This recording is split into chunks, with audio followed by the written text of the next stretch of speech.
अब हमारा next topic है, जब हम डू लूप का यूज़ करते हैं या डू लूप हम प्रोग्राम के अंदर लिखते हैं डू लूप की स्टेटमेंट, तब हमें कौन कौन से रूल्स का यूज़ करना है। मीन्स कौन कौन से रूल्स हमें माइंड में रख के डू स्टेटमेंट का यूज़ करना है। तो सबसे पहले जो हम लूप वेरिएबल का यूज़ करते हैं वो रियल नहीं होनी चाहिए, सिर्फ इंटीजर अलाउड है।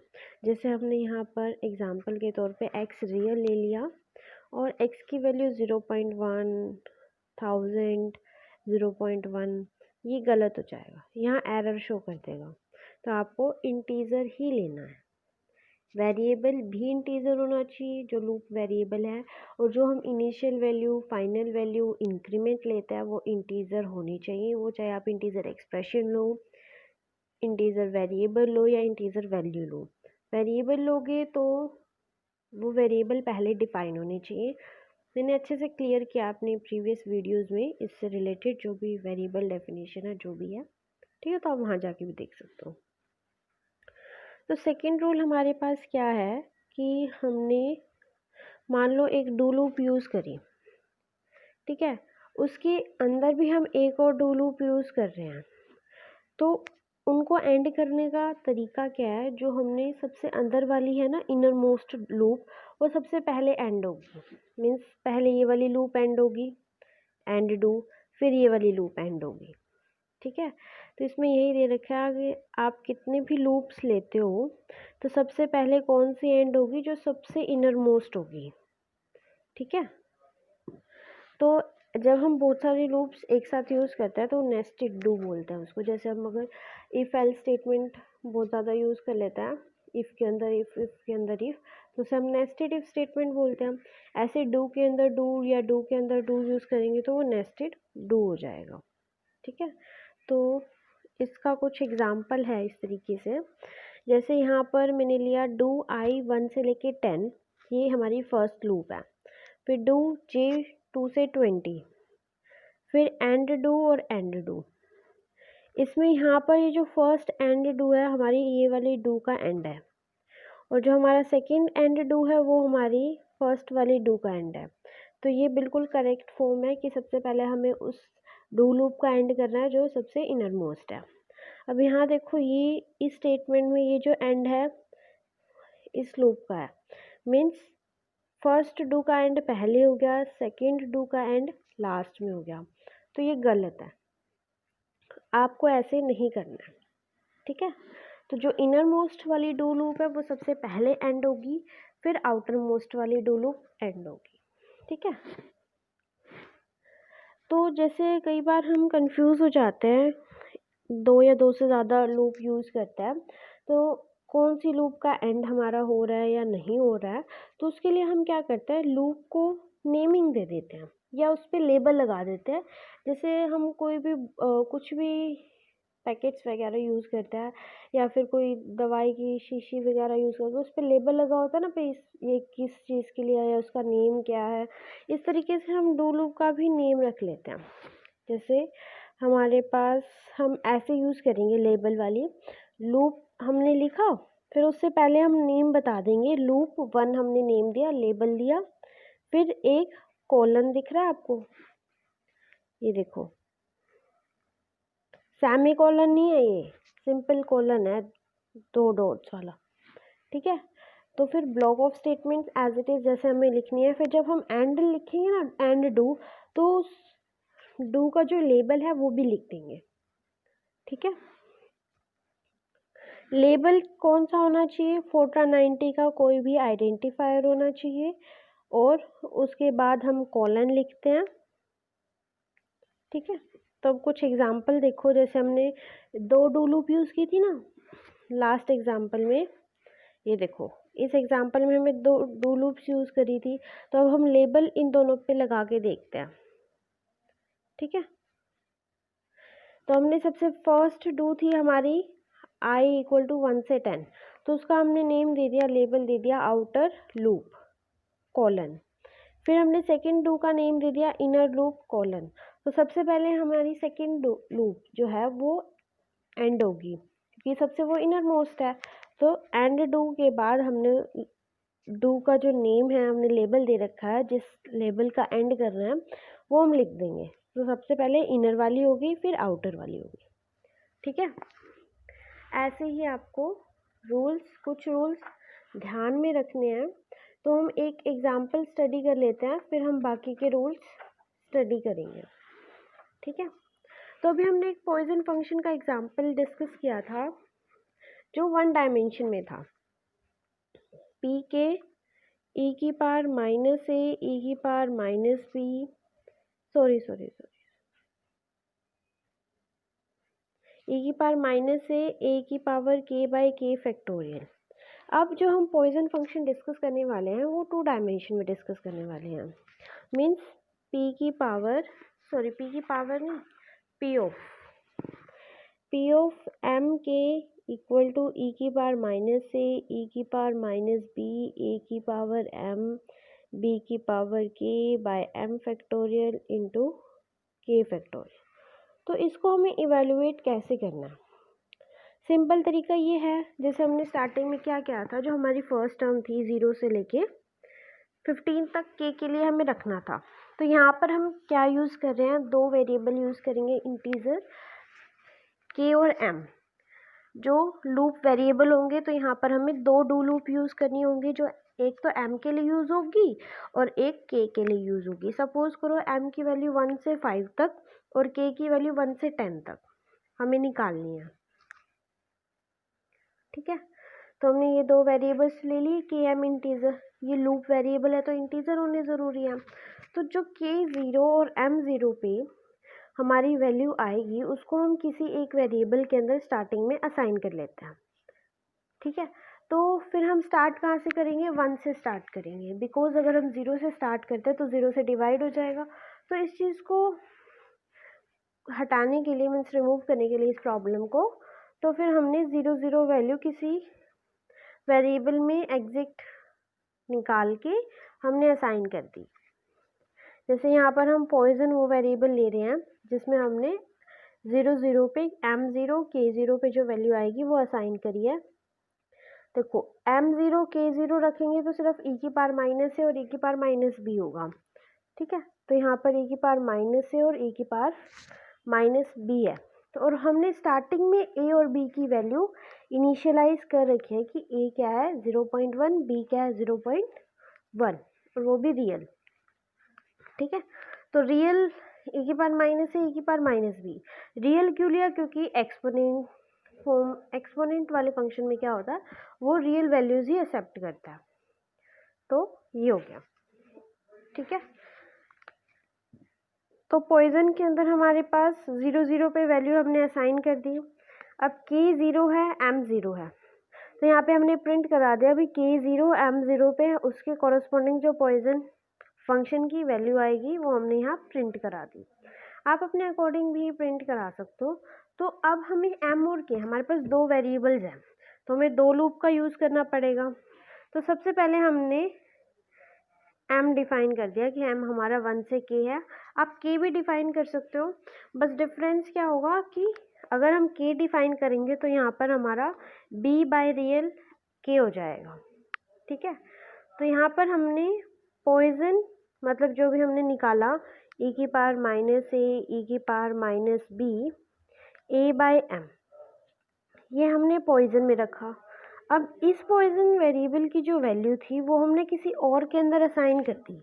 ऐसा क्यों किया वो भी आपको पता चलेगा। अब ये हमने पॉइजन ऑफ x में रखा,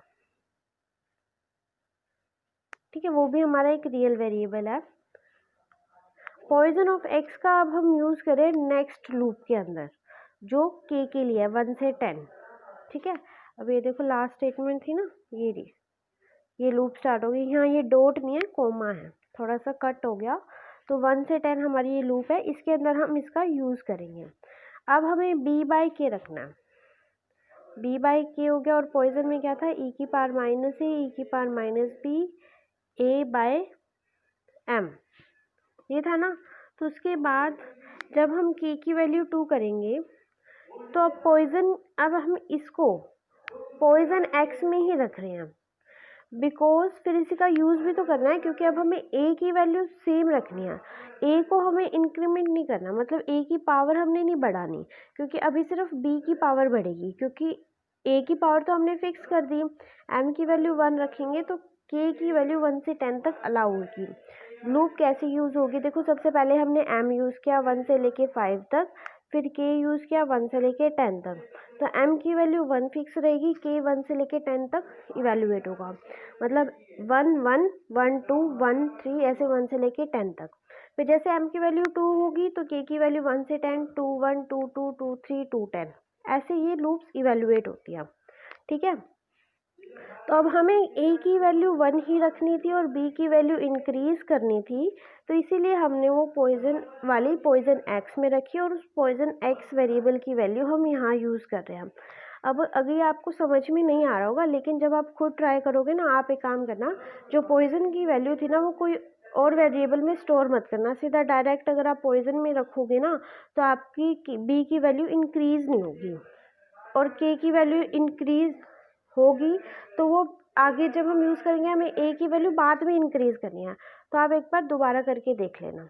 ठीक है, तो आपको समझ में आ जाएगा। अभी आपको थोड़ा सा कंफ्यूजिंग लग रहा होगा, लेकिन जब आप खुद ट्राई करोगे ना प्रोग्राम्स, तब आपको अच्छे से क्लियर हो जाएंगे कि किस लिए हम यूज़ कर रहे हैं। ठीक है, तो उसके बाद हम के एम और उसकी कोरस्पॉन्डिंग जो हमारी पॉइजन की वैल्यू है वो पॉइजन एक्स में है, तो एज इट इज़ प्रिंट हो जाएगी। फिर अब सबसे पहले इनर वाली लूप हमारी एंड होगी, तो हमने यहाँ देखो यहाँ नाम दे रखा है इनर एंड आउटर, तो सबसे पहले इनर वाली लूप एंड होगी, फिर आउटर वाली लूप एंड होगी, फिर हमारा एंड प्रोग्राम। अब एक बार आउटपुट देख लो तो आपको अच्छे से क्लियर हो जाएगा। अब के की वैल्यू 0 और एम मैंने प्रिंट कराई थी ना, के 0 एम 0 पे पॉइजन की वैल्यू ये आ रही है।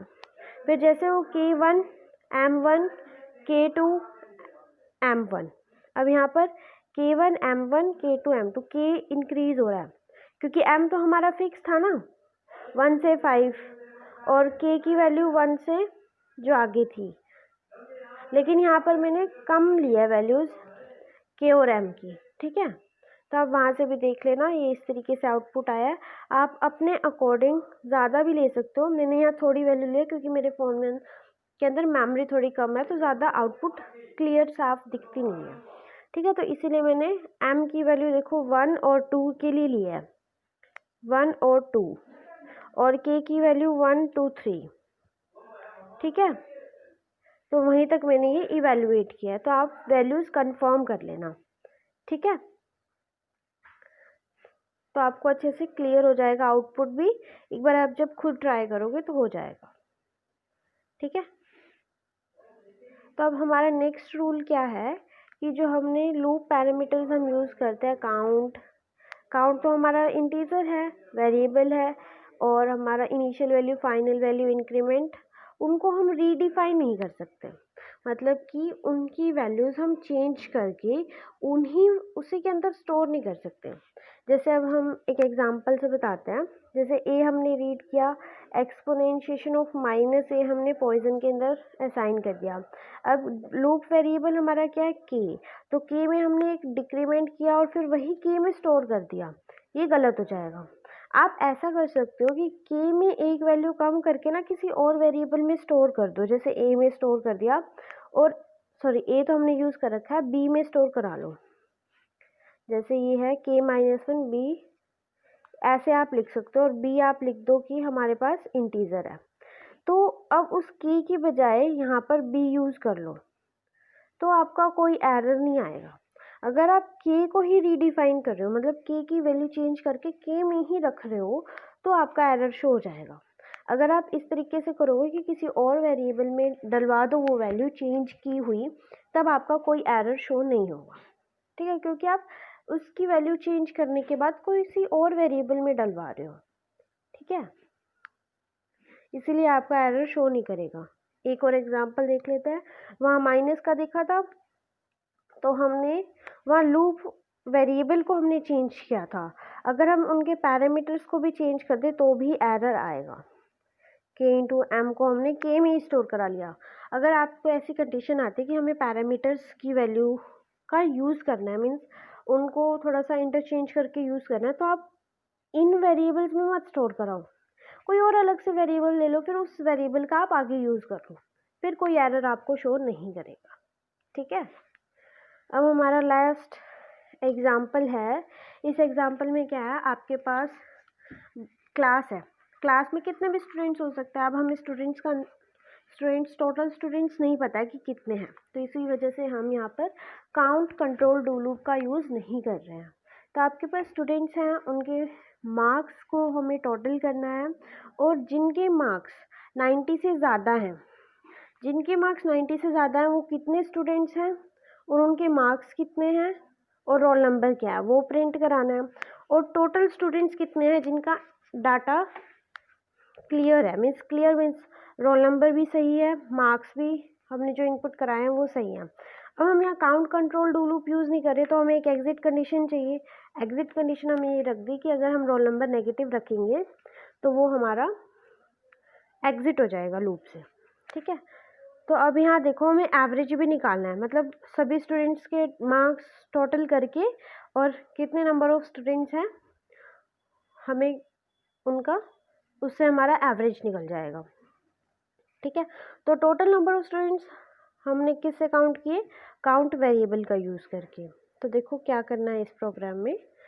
तो प्रोग्राम का नेम मार्क्स 90 रखा, इम्प्लिसिट नन, फिर इंटीजर वेरिएबल हमने यूज़ किया रोल नंबर इंटीजर ही होता है, मार्क्स भी हमने इंटीजर में रखे, काउंट हम यूज़ कर रहे हैं कि कितने स्टूडेंट्स का हमने वैलिड डाटा इनपुट किया है, मीन्स रोल नंबर जिसका नेगेटिव नहीं है। अगर हमने रोल नंबर नेगेटिव कर दिया तो वो भी ऐड हो जाता, तो वो हमें ऐड नहीं करना है, तो उसके लिए हमने काउंट का यूज़ किया है।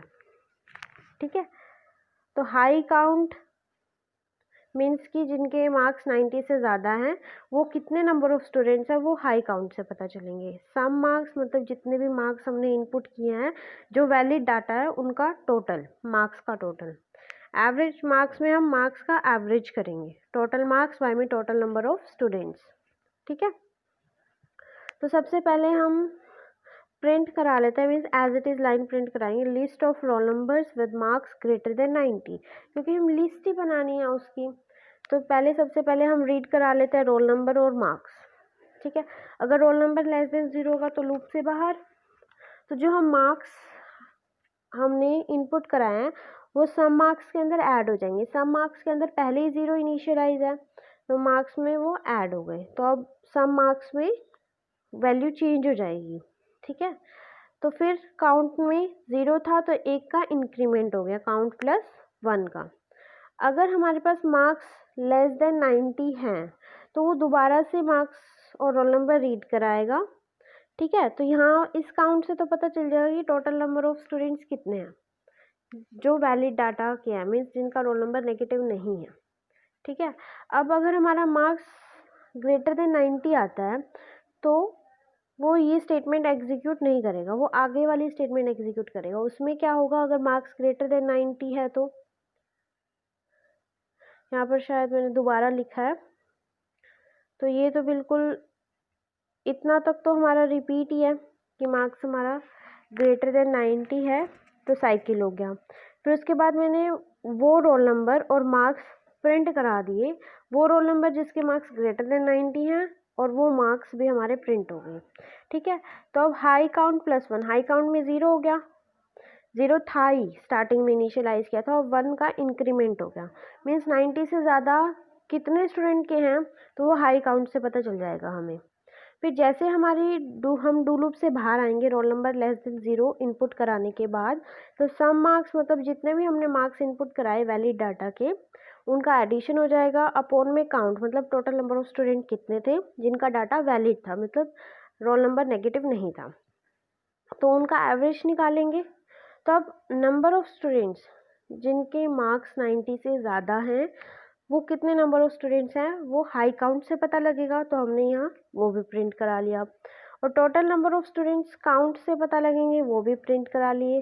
फिर जो एवरेज मार्क्स आएंगे वो भी हमने यहाँ कैलकुलेट किया था और वो हमने प्रिंट करा लिया। फिर एंड हो गया प्रोग्राम का। अब इसका एक बार आउटपुट देख लेते हैं। तो सबसे पहले हमें क्या करना है, list of roll numbers with marks greater than 90 हमने एज इट इज़ प्रिंट कराया था ना, तो एज इट इज़ शो भी हो जाएगा डिस्प्ले पे।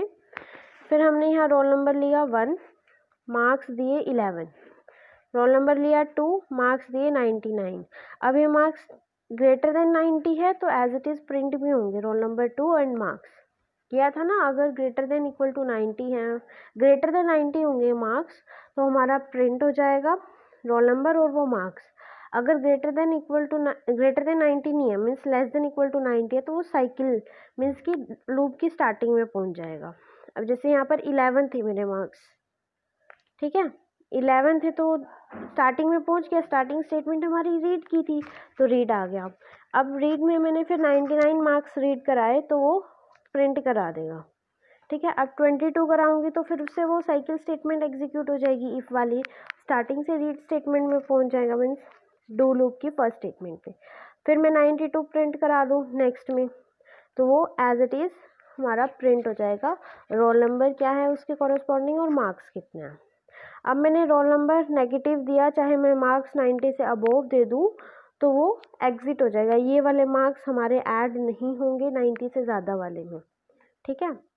तो number of student with marks greater than 90 दो ही हैं हमारे पास, 99 और 92। हमने कराए तो 3 थे, एक 99 भी इंक्लूड था ये वाला, लेकिन ये वाला नहीं काउंट होगा क्योंकि हम पहले ही एग्जिट हो चुके हैं, वो आगे चलेगी नहीं ना, तो इसलिए हमने ये प्रिंट करा लिया 2। हमारे पास 2 ही स्टूडेंट्स हैं जिनके मार्क्स 90 से ज़्यादा हैं। टोटल स्टूडेंट्स हमने 4 हैं, वैसे हमने 5 दिए थे लेकिन 5वें का जो रोल नंबर था वो नेगेटिव था तो वो काउंट नहीं होगा, ठीक है। टोटल स्टूडेंट्स 4 और जो एवरेज मार्क्स है वो हमारे 56 हो गए। आप कैलकुलेट करके देखना, बिल्कुल एग्जैक्ट वैल्यू है ये, ठीक है। तो आज की वीडियो में बस इतना ही, आपका 7 चैप्टर कंप्लीट होता है तो नेक्स्ट वीडियो में हम 8 चैप्टर के बारे में डिस्कस करेंगे। अगर इस चैप्टर में कोई भी कन्फ्यूज़न है तो आप मुझे कमेंट करके भी बता सकते हो या फिर मेल करके भी मुझे डाउट्स दे सकते हो, तो मैं उसी टाइम तो रिप्लाई कर देती हूँ, लेकिन जब मेरे पास डाउट्स इकट्ठे हो जाते हैं काफ़ी सारे तो मैं एक पर्टिकुलर वीडियो भी अपलोड कर देती हूँ ताकि सभी स्टूडेंट्स को हेल्प मिल सके, उस डाउट्स क्लियर हो जाए अगर उनके भी हैं तो, ठीक है।